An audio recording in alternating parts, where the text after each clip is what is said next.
Coming up, a community remembers the 5 victims killed in a mass shooting late last week in Illinois. And the debate over President Trump's national emergency declaration continued this weekend. On the Sunday morning talk shows, we will have more on what comes next. Plus, one Eastern Kentucky organization is helping those who can't help themselves with a hot meal. Dedicated to Eastern and Southern Kentucky, this is WYMT Mountain News This Morning. Good morning. It is 5:32 on Monday, February the 18th. Thank you for watching Mountain News This Morning. I'm Will Puckett. Well, if you were out late last night, you knew that it was raining and it was coming down hard in parts of the area. That is quite possibly a trend that we are going to see all week long. Let's bring Brandon in this morning. And Brandon, we joked a little bit earlier about how if anybody's getting ready to build an ark, call up your boys because we might need one. But all jokes aside, we could see potentially, I'd even say maybe life-threatening amounts of rain throughout this week. Potentially, and that's the big thing this morning. The models have backed up a little bit since the overnight hours, and we're going to see if that trend continues at the, we'll call it 12Z if you follow weather, and see if that trend continues. That's the late morning models into the afternoon. So let's take a look at what's going on right now. Thankfully, things have dried out a little bit here across the region. Still cloudy, though. Satellite radar for the last few hours. And you can see a lot of heavy rain starting to pull out of the region. Live pinpoint Doppler radar, not a whole lot to scan this morning, so that's some good news if you have to work today. And a lot of folks off for President's Day today. So again, if you're out and about, I know most schools are in session too, so just be careful. Some wet roads out there as well. Temperatures falling still, 40s in some areas, but 30s in most. So again, no freezing temperatures at this point, but be careful out there. Looking at visibility, pretty good on the valley sensors, but again, on those ridge tops, we're seeing some fog across the region. 38 only for your daytime high today. We actually reached the high at midnight, so that's where we're going to stabilize at later this afternoon, down to 27 overnight. After that, rain chances start to ramp back up tomorrow afternoon, and they ain't going anywhere for a long time. I'll talk more about it coming up here in just a few minutes. All righty, Brendan, we'll check back in with you. Well, we're learning new details about the 5 victims in the Friday's mass shooting at a warehouse in Illinois. As the community tries to heal, devastated family and friends mourn the loss of loved ones who went to work and never came home. CBS's Adriana Diaz is in Aurora.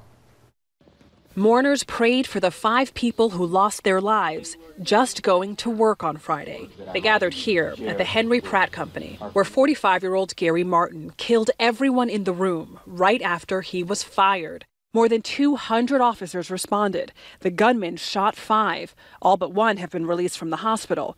Their identities are still not known. Today, we are learning more about the victims. Trevor Weiner was a student intern studying human resources. Friday was his first day. He was sitting in on the suspect's termination meeting. Josh Pinkard, the plant manager, was a father of 3. His neighbors say his family just moved from Alabama last year. Russell Bayer was a mold operator. His father told the Chicago Sun-Times that his son, a union representative, had helped the suspect get rehired.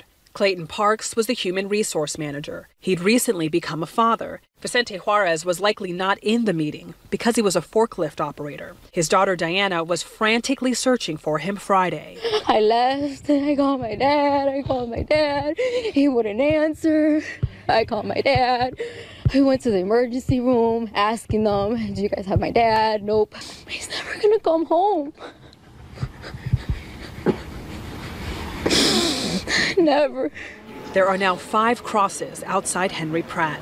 They were made by Aurora resident Greg Zanis, who founded Crosses for Losses. Zanis travels across the country delivering crosses and Stars of David at mass shootings, like in Parkland and Las Vegas. What's it like for it to happen here at home?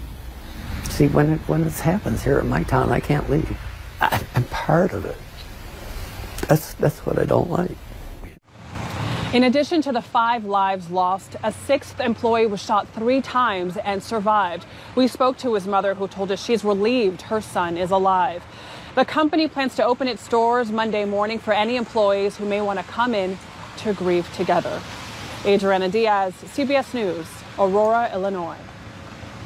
Well, now to some local news this morning. Deputies were called to a wreck involving 2 cars in the Foggertown community of Clay County this weekend.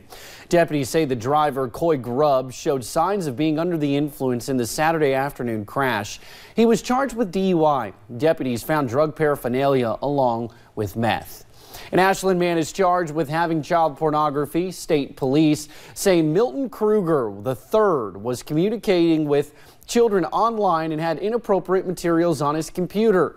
Police charged Kruger with 4 counts of possession of matter portraying a minor in a sexual performance. He faces up to 5 years in prison and was taken to the Boyd County Detention Center. Well, the U.S.-backed Syrian militia fighting ISIS in its last toehold in Syria says there are more than 1,000 civilians trapped in the eastern part of the country. Officials say the extremists are hiding among civilians in a tented village and using a network of caves and tunnels. The extremists may include high-level commanders and could be holding hostages. Defense officials warn that ISIS still poses a major threat. Well, back here at home, flags will be lowered to half-staff today in honor of a soldier who lost his life in Syria. Army Chief Warrant Officer Jonathan Farmer was killed in combat in January by a suicide bomb. The Florida native was stationed in Fort Campbell. He was 37 years old. Governor Bevin is encouraging everyone to lower their flags in his honor. Well, it is President's Day today, a day when America honors all of its commanders-in-chief. And this time it comes days after President Trump declared a national emergency for more funds to build a border wall. As John Lawrence reports, opinions on the matter vary within Washington, D.C. The Trump administration says there's a crisis along the southern border. We're talking about an invasion of our country with drugs, with human traffickers. On Friday, President Trump signed an emergency declaration in order to get more funds for his long-promised border wall. He could choose to ignore this crisis, choose to ignore this emergency, as others have, but that's not what he's going to do. Opinions are split on the issue. If we give away, if we surrender the power of the purse, which is our most important power, there will be little check and no balance left. It'll not be a separation of powers anymore, just a separation of parties. And unfortunately, when it comes to Trump, the Congress is locked down and will not give him what we've given past presidents. So unfortunately, he's got to do it on his own, and I support his decision to go that route. Customs and Border Protection apprehended close to 400,000 people on the U.S.-Mexico border during the 2018 fiscal year. That's according to federal data. Many of those were claiming asylum. That's an increase from the prior year, but less than in 2016. I'm John Lawrence reporting. Well, former Virginia Governor Terry McAuliffe appeared on CBS's Face the Nation Sunday morning to give his take on how embattled current Governor Ralph Northam can start to dig his way out of the scandal he's in. I think he's made the decision he's going to stand, but the way that Ralph survives and brings Virginia back together, he's got to lean in on these very important issues, which I talk about in the book. He's got to use executive authority as governor. You know, I used executive authority. I took the Confederate flag off the Virginia license plates. I banned the box on any state employment forms. And as you know, I restored the felon rights of 173,000 individuals, more than any governor in U.S. history. Now, Northam served as lieutenant governor under McAuliffe during his term. Northam has been under fire for weeks after a website published a photo from his medical school yearbook of him wearing blackface in the 1980s. Well, fire crews in Clay County had a busy weekend at one property. Since Friday, firefighters with the Manchester Fire Department have responded to the address off Curry Branch Road 4 separate times. Sunday morning, a home was destroyed. It was already engulfed in flames when crews arrived. The other 3 fires were all to outbuildings. Firefighters say an arson investigator was told about the 4 incidents. Well, members of Harlan County noticed others in their community were not getting hot meals on the weekends. That is when volunteers with Love from Harlan decided to help change that. The group wants to make sure the homeless and needy in their area don't go to bed hungry. Volunteers from all over the county were pitching in to serve and deliver the meals. We've helped a lot of people away from Harlan, so we really wanted to open up and help our community and do a lot of outreach because there's a lot of generous people. They just didn't know how to give, and so this opens a way up for everybody to be able to participate in helping our community. Now, for more information on how you can help, just find this story on our website at WYMT.com. Coming up on Mountain News this morning, we'll take you to Hollywood to get you caught up on the latest news in your Eye and Entertainment Report.